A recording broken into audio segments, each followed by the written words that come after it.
Before the world began, God held a secret, a plan no prophet saw, no angel understood, and no nation expected. It was hidden in his heart, reserved for a specific moment in time, a revelation that would reshape everything we know about redemption, identity, and purpose. The prophets spoke of Israel's Messiah, his kingdom, his throne, and his reign. They saw the suffering and the glory, but they never saw the church. They never saw a people formed from Jew and Gentile, seated with Christ in heavenly places. That part was hidden. At the cross, the rulers of darkness believed they had won, but the very act they celebrated became their defeat. For if they had known the mystery, they would not have crucified the Lord of glory. The cross opened the door for a new creation, something never revealed before. On the road to Damascus, Christ revealed himself to Paul, not as the earthly Messiah of Israel, but as the risen head of a new body. In that moment, the mystery began to unfold.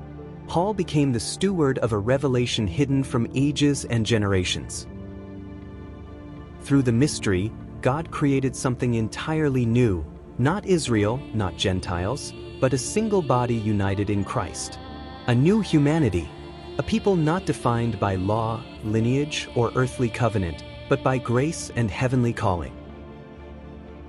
The mystery reveals our position, not striving below, but seated above, far above principalities and powers, joined to Christ, complete in him, blessed with every spiritual blessing in heavenly places.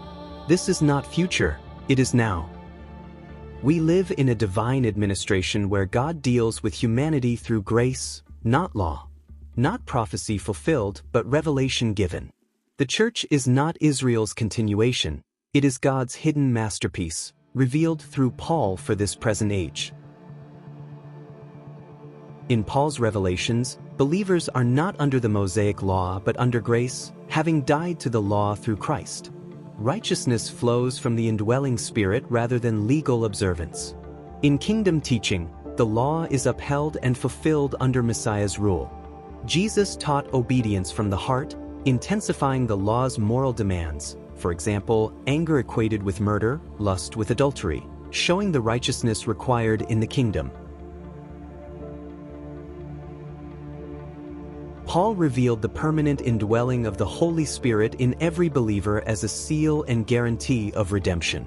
This indwelling forms the body of Christ and empowers daily living. In kingdom expectation, the Spirit's outpouring empowers believers for signs, wonders, prophecy, and preparation for the coming reign, anticipating the fulfillment of promises like those spoken by Joel regarding the Spirit poured out on all flesh. Paul's teaching presents the blessed hope of the catching away of the church to meet the Lord in the air, emphasizing a heavenly union with Christ. Kingdom teaching emphasizes inheriting the earth, entering the millennial reign, and participating in Messiah's rule over the nations. The hope is earthly restoration under divine kingship rather than removal to heaven. Paul described the present dispensation as a mystery age not revealed in Old Testament prophecy, an interruption or unfolding parenthesis in God's prophetic timeline. Kingdom teaching, however, flows directly out of the prophetic program spoken by Israel's prophets: tribulation, national repentance, Messiah's return, and earthly reign. What Paul revealed explains the current age, while kingdom teaching outlines the fulfillment of prophetic promises to Israel. In the revelations given to Paul the Apostle, the cross was not only the place where sin was paid for, it was the birthplace of an entirely new spiritual organism, the body of Christ. Through Christ's sacrificial death, the dividing wall between Jew and Gentile was torn down. What separated humanity religiously, culturally, and covenantally was abolished in one act of reconciliation. Out of the cross came one new man, a new corporate identity where all believers share equal standing before God. This means the church is not an extension of Israel nor a Gentile replacement. It is a new creation entity formed by the Spirit. Every believer is placed into this body through spiritual baptism, joined to the risen head, Jesus Christ.